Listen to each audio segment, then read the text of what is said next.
Hey everybody, welcome to another Blues Day Tuesday on Born Again to Live. Okay guys, this is the day. Number one, Eric, this is the day that Blues Day Tuesday is going to overtake Taco Tuesday. That's right. Because Taco Tuesday has nothing on what we're doing here. I don't like tacos. Okay, the show is over. But no, we have another special guest that we are going to interview today. And we have been talking about you forever, but it is the one, the only Rob Reynolds. So here we go. Rob, thank you for being on our show today. Thank you. Glad to be here. And I'm glad, and my wife probably too, that there's only one of me. It's funny. I met Rob the night I got saved. Wow. So that's actually where our brotherhood started. And I don't know, it's just grown. It's been a while. It's been a while. It's at this point almost 4 years. Yeah. Wow. Wow. Yeah, he helped put me into that baptism pool that night, and then I helped him baptize kids here at Big Blue. So the coming of God and that is just amazing how full circle it went. It really is. And we're in ministry school together. Yeah. And it's just amazing stuff that God has done in our relationship that I didn't even know who he was, but when he talked that night, blew my mind. Wow. God's good. God is great. Well, and I was just thinking how I need to take the word favorite out of my vocabulary, because just in the few hours we've been here today broadcasting, Steve has walked in the door, Rob has walked in the door, there's Eric. I'm like, I can't even say I have my favorite person because I love all you guys. So it's just that word is just unimportant to me anymore. But yes. So yeah, the Cookie Monster himself. The Cookie Monster. That's how Kipton talks about it. It's like the Cookie Monster. I'm like, yep, that's what we call him, my Cookie Monster. No wonder we're friends, Rob. See, if you just keep having cookies, I'll keep coming back. We haven't had cookie night in a while. We have? See? I know. Yeah, let's do it. That was actually the night that Rob spoke here. Was one of my all-time favorites, just because we had cookie theme night, and the power that came out of that night was so good. Yeah, I ate a lot of cookies. I'm with you on that one. Well, we'd also just gotten the oven installed, and so we were like pulling out fresh baked. I know. The smell, it was just amazing. Yeah, that was a fun. All right, you go too far down memory lane. Let's get on to the what we're here for. That's right. Oh, it's a Blues Day Tuesday. Okay, yeah, for sure. All right, Rob. So the first question is basically, how did you come to know God? And that's going to take a while, listeners. This is a good story. It might. Now, Gerald Mahan's trained me to do it in 3 to 5 minutes. Could give you the short version. The on the street version.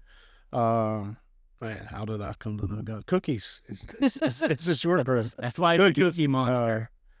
I grew up with just pretty much an aggravated, angry stepdad who was an alcoholic.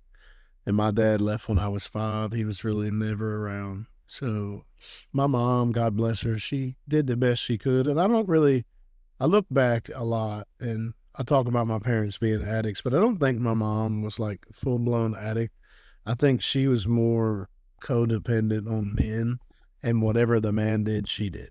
I don't really think she was like full-on hooked to anything, but when he partied, she would just party with him. And so, because when she would get away from men for a while, she would be sober and decent, other than like smoking pot. But, that was just normal life. My normal life was everybody drinking at my house. Everybody smoked cigarettes, and they smoked weed all day, all night.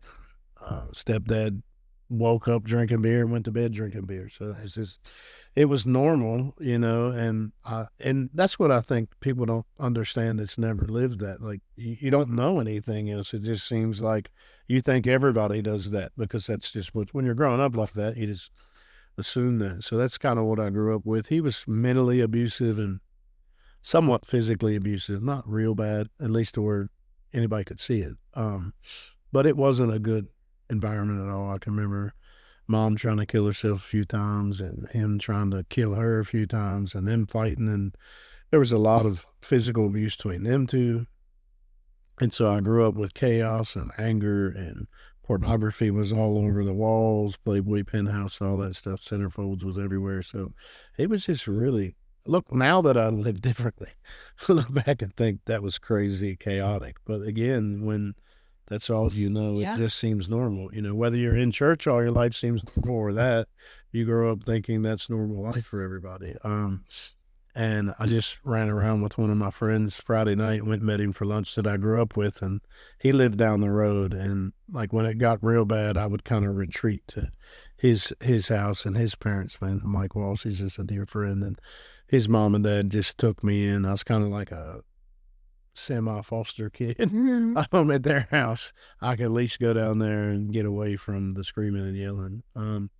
And I remember saying when I was 5 or 6, I never wanted to be an addict, and I wasn't touching alcohol, and I hated it because just watching them. But then as I got into school and started hanging around people and started playing football, by the time I got into high school, I was drinking, and because it was a cool thing to do and trying to fit in and find out who I was and all that great crowd that you all get to watch here at Blue all the time at Big Blue, seeing how they're trying to find themselves, Yeah. and that's just where it just was normal to me. So I found myself with that kind of crowd. And by the time I got kicked out of Martinsburg, grew up in Martinsburg, West Virginia, got kicked out of Martinsburg and went to Hedgesville, and my parents thought I would do better there, but actually got worse. That's where I met some big drug dealers, and really was selling 50 to 100 pounds of weed a week by the time I was 17, and driving a lot more than that.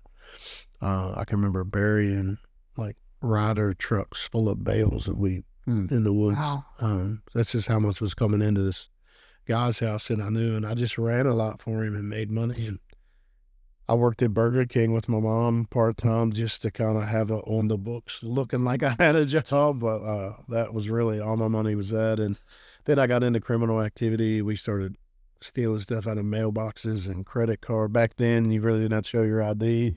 You just swiped credit cards. So we was stealing credit cards and stealing right out of mailboxes. And man, I watched SWAT team come in and take out my friends, and that somehow I wasn't there that day, and I never got brought into it. And a lot of them got federal charges and all that. And I look back now and see the Lord's hand in that stuff. I kind of missed all the trouble with all that. And I never really got arrested for anything drug related through high school, but it was very much drug related. My whole high school was doing acid a lot in high school and some cocaine by the time I graduated.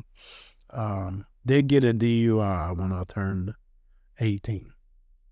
Just as soon as I hit 18, I got a DUI, and they're like, well, you lose your license till you're 21 or a year, whichever's longer.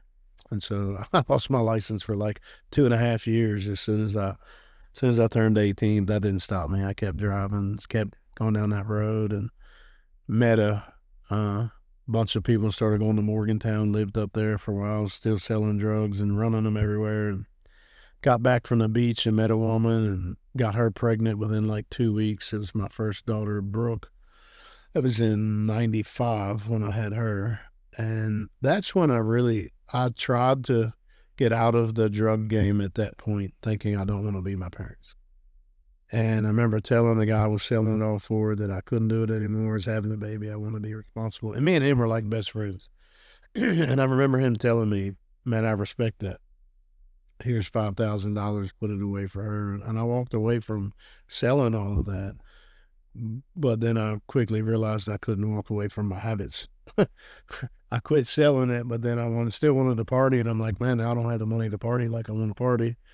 And then I started selling cocaine, and I would get sober for a little while and stop, saying I wanted to be a dad, and then it would get drugged right back down into it.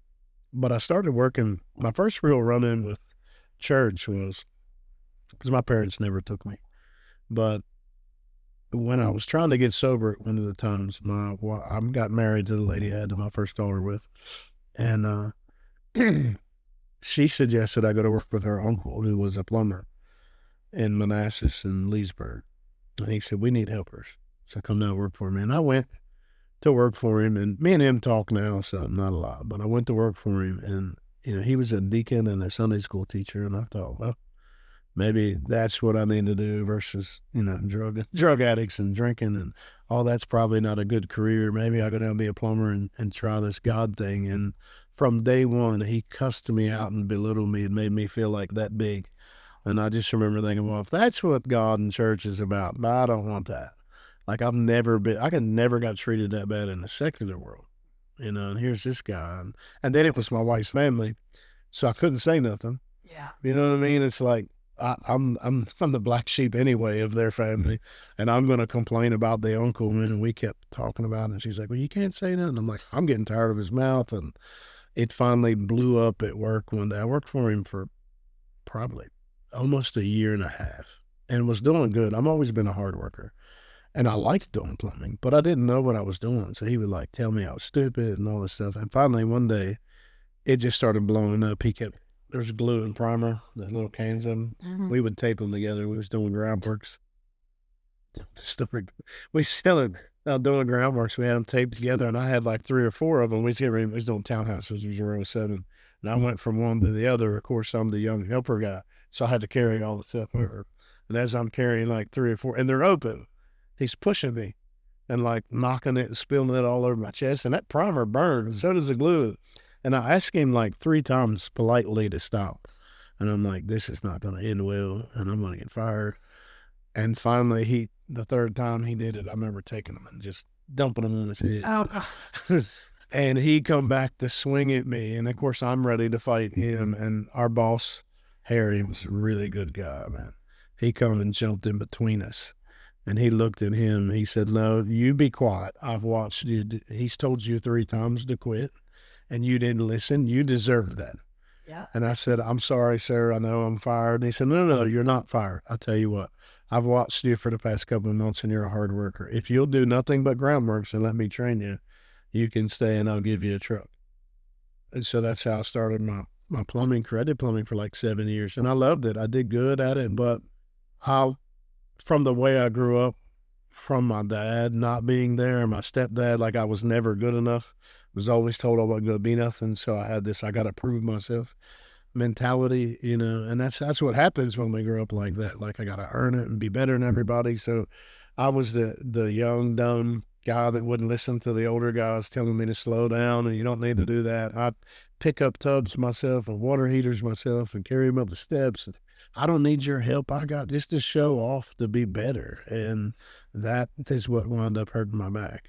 And so I was an addict for sure already. You know what I mean? I wouldn't have thought that back then or said that and admitted it because I thought I'm just partying on the weekends, or it was every day that I would tell everybody it was the weekends. But it was time I got up, time I went to bed, I was doing something.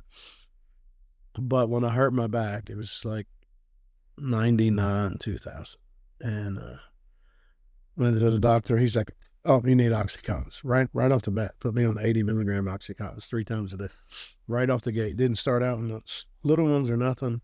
I didn't know what they were then, and I started taking them. And then a couple of weeks would go by and it got a little worse. And he started giving me MRIs and all that. He's like, you need surgery, blah, blah. Well, you probably need something for breakthrough. So then he would give me Tylox in between the Oxycontins. And I still didn't know. So I started feeling pretty good while I was aware and not knowing anything, you know what I mean? And I would hurt it worse and worse and worse and didn't know it. So then I ended up having my first surgery in like 2000.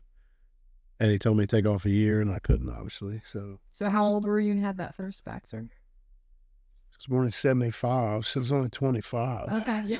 I was young, but I was being stupid, you know what I mean? And by this time I was married and broke. We had Brooke. She was, 5 years old by that point. And I'm trying to be a good dad and hold down the job. So I hurt my back, got on them pain pills, and man, I had my first surgery, and it was bad.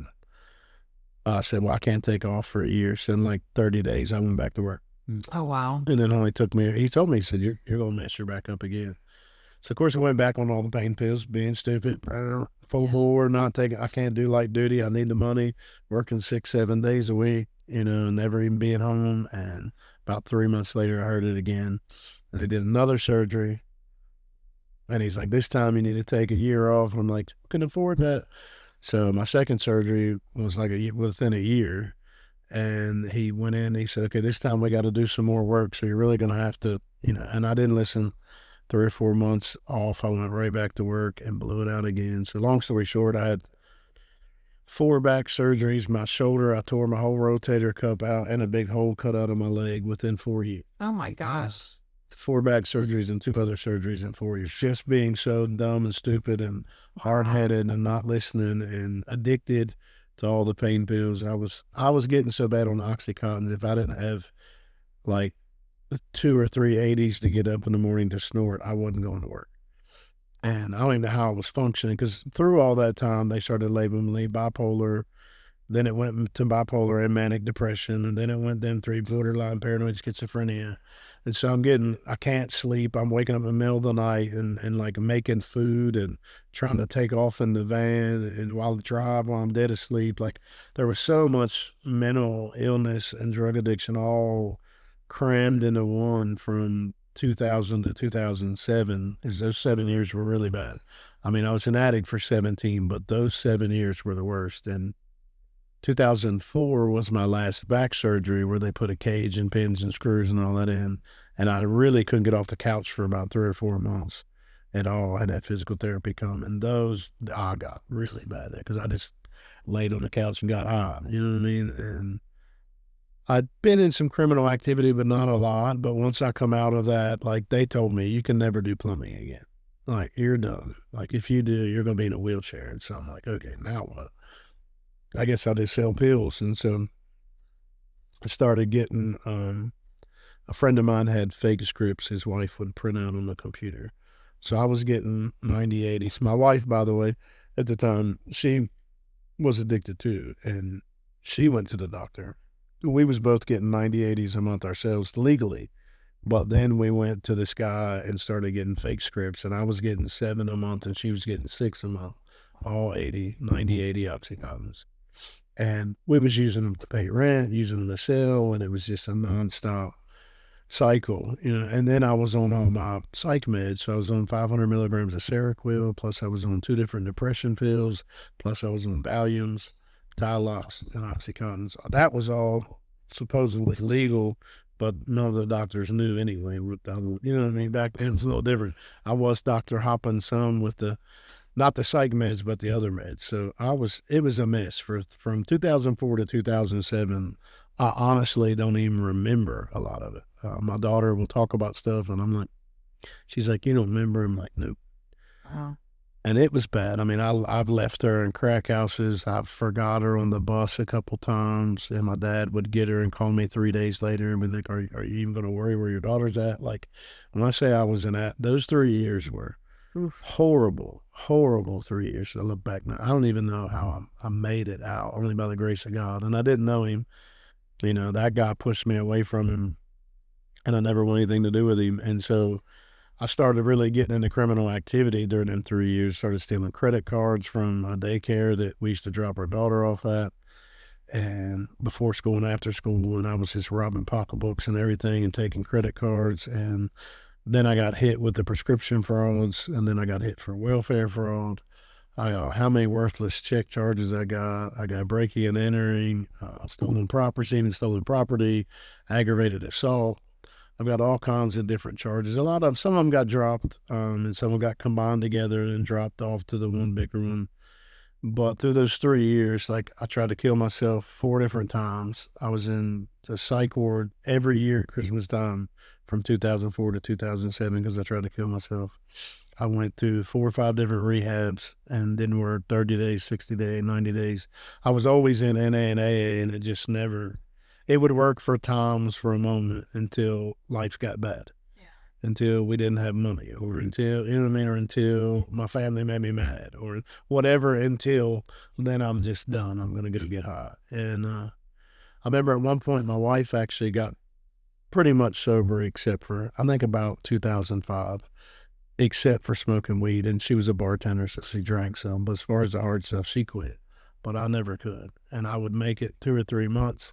But then she was always like, where are you going? What are you doing? You know what I mean? When I go somewhere, and then I'd finally just say, well, screw it. If you're going to keep asking me and you don't have any trust, I'm just going to go get high anyway. And I'll just take off and get high and leave my kids. I would take off while she was at work, because we had our second daughter in 2005, Bailey. And so Brooke, I would leave Brooke, she was 10. I'd leave her with Bailey and say, I'm going to 7-Eleven. I'd never come back.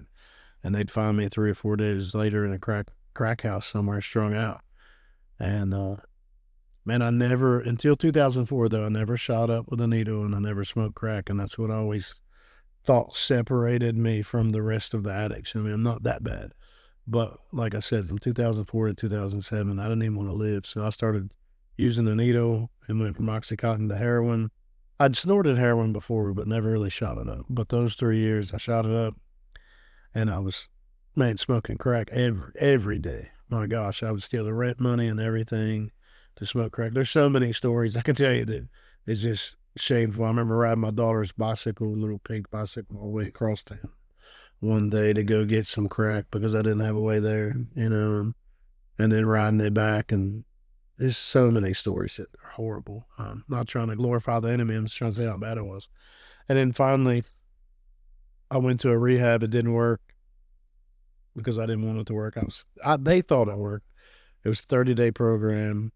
And they were like, oh, man, when you get out, you're going to be a counselor and this and that. And I was drinking every night. But I just knew the language after 17 years. I knew what to say, how to say it. I knew when to act right. You know what I mean? I'd been doing this forever. And so I could play the part very well. And they were like, I had been on the run kind of because I'd already committed these 3 robberies. I robbed the bar that my wife worked at, then I robbed a sheet store, and then I robbed a guy that was outside of a rock store in Falling Waters. And the cops were looking for me, and I knew it. It was like a 3 or 4 week binge. It was bad. So I ducked into rehab to hide out from the cops. And then they were like, you're doing so well. Do you want to go to long term? And I'm like, yeah, where's long term at? And they're like, Charleston, West Virginia. I'm like, how far away is that? They're like 5 hours. I'm like, yeah, send me. So I went down there really just to get away from the cops. And I knew it was anonymous. You know what I mean? It was a Kanawha Valley Fellowship home. It was faith-based. They didn't push it on you. You had to go to 90 meetings in 90 days, and they offered church, but I never went. And I did my meetings, and then I was going through a divorce at that time. I told her I was done and I wanted out.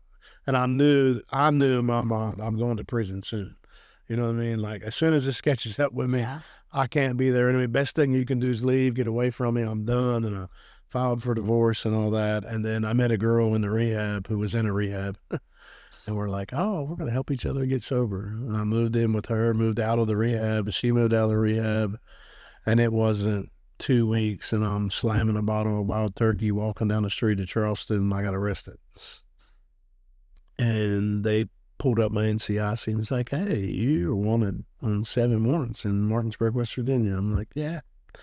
So they shipped me back to Martinsburg, and all of that, long story kind of short, I wound up with a 10-year flat prison sentence.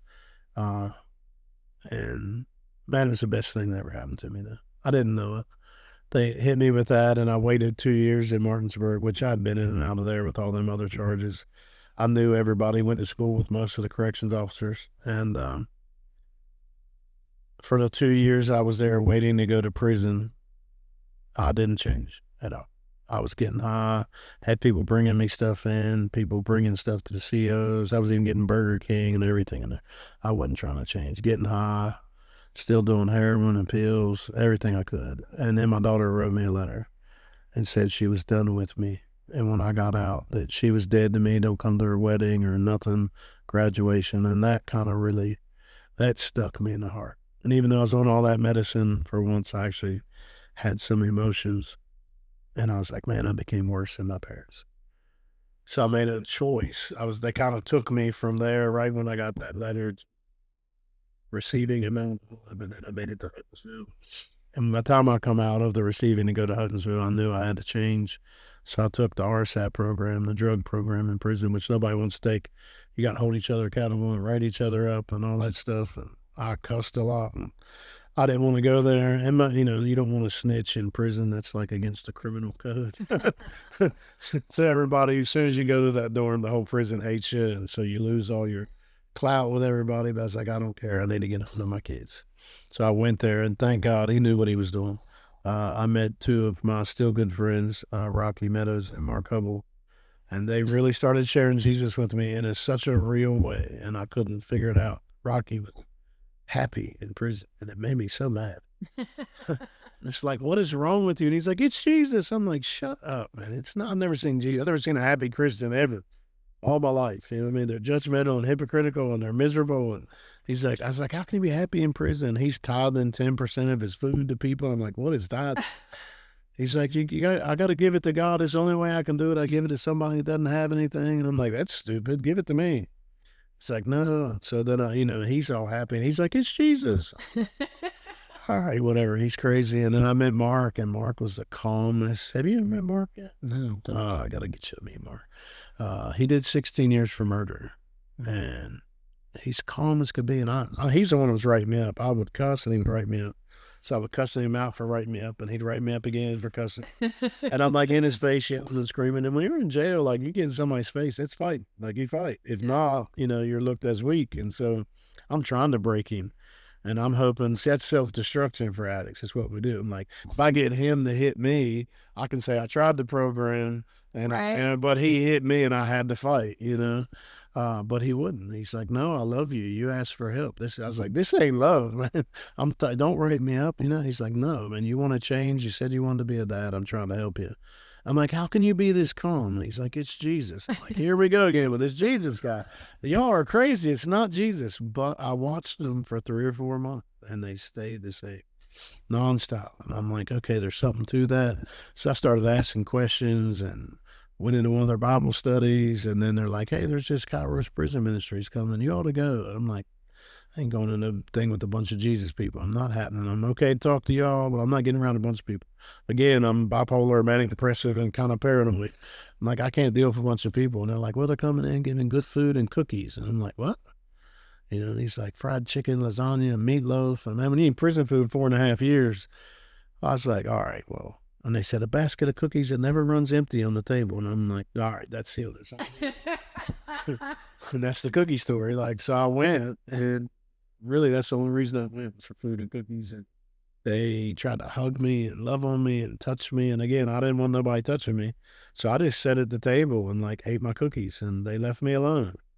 They would come over, but I'm like, I'm good, leave me alone. And they did little talks throughout the day, and they would talk about stuff and talk about Jesus and tell Bible stories. But I was like, yeah, just give me my chocolate chip cookies. And I kept eating, and I would eat, lunch and dinner. Man, it was good. It was good food. And the third day, they gave us a piece of paper and said, if you need to forgive anybody or anybody needs to forgive you, write it on this paper.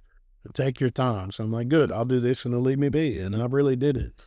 It's kind of like a 4-step kind of a thing for recovery. And I'd never really actually done it rightly and honestly before. And so I think this was a time where I had so much time, I just did it. And I remember we got done and we went outside and we threw it in a burn barrel. And I don't even know what the guy prayed. His name was Bob Farrar. He's went on to be with the Lord now, lived in Elkins. And he prayed, and when he prayed, whatever he said, I felt anxiety leave me for the first time. And when it left, all I could do was cry. And I didn't know what happened, but I couldn't quit crying. I'm sitting there bawling in front of 60 dudes in prison, which is definitely not the cool thing to do. And as I did that, I just remember sneaking back and I got to get out of here. Went back to my cell and called it home back then. It's a cell in prison. And I just remember having this first conversation I ever had with God, I guess, was that night.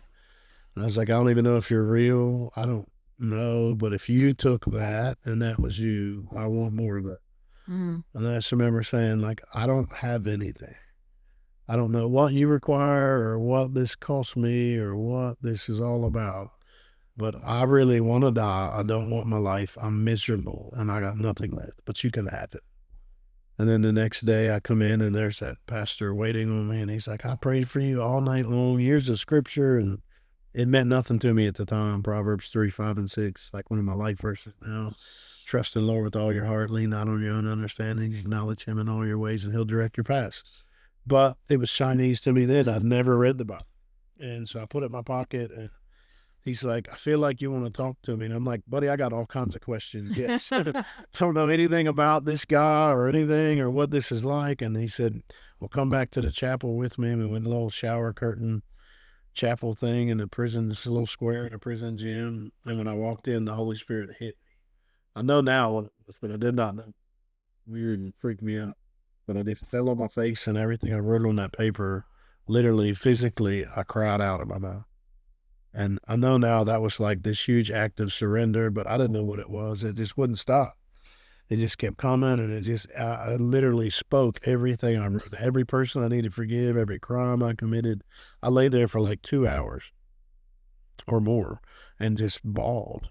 And when I stood up, I looked down and saw myself laying there dead, and that freaked me out even more. And I'm like, what happened? Wow, now I did all that to die. Like, what? And I didn't understand it. So my advice would be come die. But I didn't understand it, but I'm like sitting there, and then I look up, and all I remember was no real face. It was so bright, but all I seen was 2 eyeballs. And right in the middle of the eyeballs was blue flames. And as soon as I don't mean like glance, when I intently looked into that, I knew who I met, and I knew it was Jesus. And that was November 20th, 2010. And in that moment, he completely set me free from my mental illness, my drug addiction, all of it in one encounter. And nobody had to tell me who it was. Nobody had to say it. Like, nobody could tell me it wasn't either, and they still can't. I knew that I met him. Like, I just knew it was Jesus, and I knew that I was completely free. And like, I don't know. I can't ever explain it. I don't think there's words to explain it. When you have this, like, you try to put it in some kind of humanistic words, but I just don't have them. And there's no pastor, Christian, whatever theological person that can take it away from me, because I know that I met him, and you can't tell me any different, because what I know I felt and seen, and it was like he completely just erased everything about me and put something new on the inside of me, the born again. And it's like, I didn't even know what that meant. I'd never heard that terminology. I've never been in church. I just wanted some cookies. But he literally, it's like he sucked with a needle all that stuff out of me and threw it in the trash and put him inside of me. Yeah. And I was just like excited and hyper. You think I'm hyper now? Like, I was like, whoa. I was off the chain. Like, I was wired out. And I'm like, oh my God, I met Jesus. And I'm running around telling everybody, and I'm in prison. You know what I mean? I'm like, what's wrong with this guy? And I'm like, oh my God, Rocky, I get it now. Mark, I get it. I understand. And like, they're like, okay, calm down. I'm like, I can't. And I went to the pill line the next day, because I still had all that Seroquel and all that stuff I was taking. I was on 500 milligrams of that twice a day. And I went down there like, here's your medicine. I'm like, you can keep it. They make you go. You know what I mean? I'm like, I don't want it anymore. They're like, sir, you can't. You've been on it 10 years. You have to wean off of it. I was like, I don't have to wean off of nothing. I met Jesus and I'm good. Yeah. And they're like, oh, you're really crazy. I'm like, no. This is the most sane I've ever been in my life. I promise you, I don't need any of it, and I'm not taking it. And they were like, okay, but you can't get it back tomorrow. I'm like, I don't want it. And I've never taken one pill in 15 years. Wow. All right. Well, That was my somewhat medium story. okay. Well, that wraps up an episode for us. See? No, We're just gonna hit stopping for the day, and listeners, Rob will be back on tomorrow for sure to finish up some more questions with us. But now you know why we can't stop talking. So we'll see you guys all tomorrow on what did I call it? It's Grace Day, No Disgrace Wednesday, something like, I don't know. Something like that. But we'll Part 2. Tune in tomorrow for more.